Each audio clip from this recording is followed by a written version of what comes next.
Bonjour tout le monde, c'est l'heure de Kimbap. Oui, c'est Kimbap time. Aujourd'hui, j'ai décidé de parler d'un sujet un petit peu différent que d'habitude.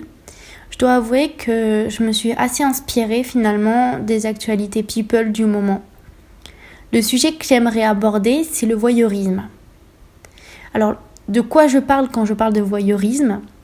Je ne parle pas forcément littéralement d'une personne qui vous espionne par la fenêtre, mais plutôt ce besoin qu'on a de connaître la vie des gens, plus particulièrement des personnes célèbres. La plupart d'entre nous, lorsqu'on aime bien une célébrité ou un influenceur, on a toujours envie d'en savoir plus sur sa vie. Moi-même, ça m'arrive. Peut-être est-ce une manière de se sentir plus proche de cette personne qu'on admire, ou même parfois de vivre une autre vie à travers cette personne. Je pense que c'est de ce besoin dont ont découlé les vlogs. On est plongé finalement dans le quotidien d'un autre, du moins la partie du quotidien qu'il souhaite nous montrer. C'est un point qu'il ne faut pas oublier. On peut alors voir comment cette personne vit, qui elle rencontre, même voir ce qu'elle mange. Alors dit comme ça fait un peu psychopathe. On se croirait un peu dans la série You. Mais sans aller dans les extrêmes, si les vlogs marchent, c'est bien grâce à ce besoin de voyeurisme. Et je tiens à dire que je n'en parle pas forcément spécialement en négatif ou en positif, mais juste de manière neutre. Je pense que, comme dans tout, il y a du bon et du mauvais. Par exemple, dans des moments où je n'ai pas le moral, regarder des vlogs peut vraiment m'aider à me projeter dans une autre vie, même à rêver. Ce type de contenu permet parfois de mieux connaître la célébrité, de plus voir sa personnalité. Mais attention, comme je l'ai dit, ça reste du contenu qui est relativement mis en scène. On montre seulement ce que l'on veut, c'est l'avantage des réseaux sociaux. On peut montrer que le bon ou on peut mettre en scène des situations. C'est valable aussi, en général pour les réseaux sociaux. Parfois, il se peut que la personne soit vraiment le contraire de ce qu'elle prétend. Une des choses qui est au centre de la société moderne, c'est les réseaux sociaux. Au final, on a mis poster des instants de vie, partager de belles choses qu'on voit et plein d'autres choses encore. Finalement, on peut dire qu'on est dans une société où le voyeurisme il est relativement normalisé. Je veux dire qu'il n'est absolument pas étrange aujourd'hui de poster des photos de son dernier voyage ou de son enfant qui vient de naître.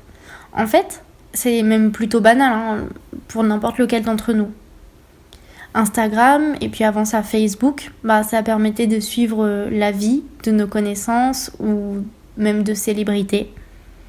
Et sur ces mêmes réseaux, en fait, on trouve les derniers people du moment. Surtout en ce moment, c'est TikTok. Et en fait, tout ça, où ça mène ? Ça mène finalement à cette sensation de connaître ces célébrités. On sait tout d'elles, avec qui elles sont sorties, leurs relations avec les autres stars, etc. Du coup, un phénomène est né. On se mêle d'histoires dont on croit tout savoir et on finit par prendre position.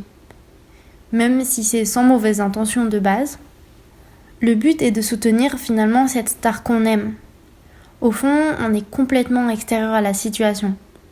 On pense même aider en allant insulter l'autre star qui aurait insulté notre célébrité préférée. Mais la vérité, c'est qu'au final, on ne connaît jamais le vrai fond des choses. Mais ce voyeurisme constant nous en donne l'impression. Dans la même idée qu'une influenceuse à la vie parfaite peut nous faire complexer, sans forcément parler d'influenceurs, le simple fait, par exemple, d'avoir accès à la vie de Henri qui était au lycée avec vous, par exemple, ce Henri, par exemple, sur les réseaux sociaux, il semble avoir un métier de rêve, une vie parfaite, et c'est le genre de choses que, lorsqu'on est dans le mal, qui a tendance à avoir un effet négatif sur nous. Moi-même, ça m'est déjà arrivé de chercher ce qui était devenu mes anciens camarades de lycée. Et sachez qu'après avoir vu ça, je me sentais encore plus mal. Et j'avais vraiment l'impression d'avoir gâché ma vie. Alors qu'au fond, une nouvelle fois, ils ne vont pas montrer le négatif de leur vie sur les réseaux sociaux. Je veux dire, vous comme moi, on n'a pas tendance à montrer le négatif. On va pas poster une photo d'un événement triste la plupart du temps. Mais à votre avis, pourquoi parfois on a tendance à s'intéresser autant à la vie des autres ? Est-ce que c'est de la simple curiosité, un désir de devenir plus proche, une compétition de qui semble avoir la plus belle vie, ou bien est-ce simplement humain ? Je dois dire que j'ai pas la réponse précise, mais je pense qu'il y a plusieurs possibilités. Peut-être qu'aussi, en voyant le quotidien de célébrités, ça leur donne un aspect plus humain à nos yeux. Ça nous montre que eux aussi sont humains et ont des problèmes similaires aux nôtres. Au final, quand on y pense, tout ça revient presque à regarder chez quelqu'un par la fenêtre. Du coup, est-ce qu'on peut pas parler d'espionnage légalisé ? Parce que on vous arrêtera si vous espionnez quelqu'un par une fenêtre. Mais généralement, si vous regardez la vie de quelqu'un sur les réseaux sociaux, vous n'aurez pas beaucoup de problèmes. D'ailleurs, c'est quelque chose qui est vraiment normalisé. Donc c'est vrai qu'on peut se demander si finalement on n'est pas sur une sorte d'espionnage, de voyeurisme légalisé et normalisé. Mais voilà, je pense que à la différence de quand on regarde par une fenêtre, il y a le côté mise en scène qui est en plus. C'est que c'est pas forcément la vérité qu'on voit et je pense que c'est un point important. Mais je dois dire que ce qui m'a inspiré ces jours-ci pour ce podcast, finalement, c'est vraiment l'impression que j'ai eue qu'il y a un besoin de s'immiscer dans la vie des autres et de donner son avis dessus. D'aller chercher la petite bête et de sous prétexte de défendre sa célébrité préférée, aller presque finalement jusqu'à du harcèlement. Je sais que probablement ça part de bonnes intentions. Mais sûrement c'est ce voyeurisme omniprésent qui nous fait penser probablement que c'est la bonne chose à faire. Après, en toute honnêteté, quand je suis tombée face à ce genre de mouvement pour défendre une célébrité, il y a un mélange de deux émotions en moi. C'est vraiment de l'inquiétude, mais en même temps, je suis impressionnée. Alors vous allez me dire, pourquoi t'es impressionnée ? Eh bien, en fait, je suis vraiment impressionnée par le pouvoir que peut avoir une communauté. Pour de bonnes ou mauvaises actions, le poids et la portée qu'une communauté peut avoir, je trouve ça fou. Le côté inquiet que j'ai lié à ça, c'est parce que justement, avec un tel pouvoir, une action négative a également beaucoup plus de répercussions. Je dirais donc que c'est une des mauvaises conséquences du voyeurisme. Mais du coup, finalement, on peut aussi se demander pourquoi en fait on a ce besoin de s'immiscer dans la vie de personnes qu'on croit connaître. Pourquoi est-ce qu'on doit donner notre avis sur tel couple de célébrités, sur pourquoi telle personne a été méchante avec elle, du coup c'est sûrement une mauvaise personne, etc.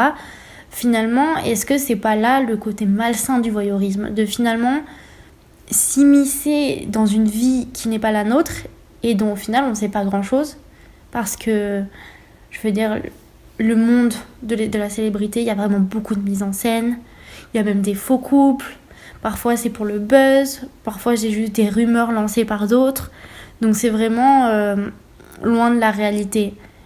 Et je pense que c'est là, à ce stade-là où le voyeurisme il devient malsain, c'est vraiment de s'immiscer dans cette vie qui n'est pas la nôtre, dans une vie qui probablement n'existe pas telle qu'on la connaît, et de donner notre avis, et à ce moment-là, aller insulter des personnes ou soutenir d'autres.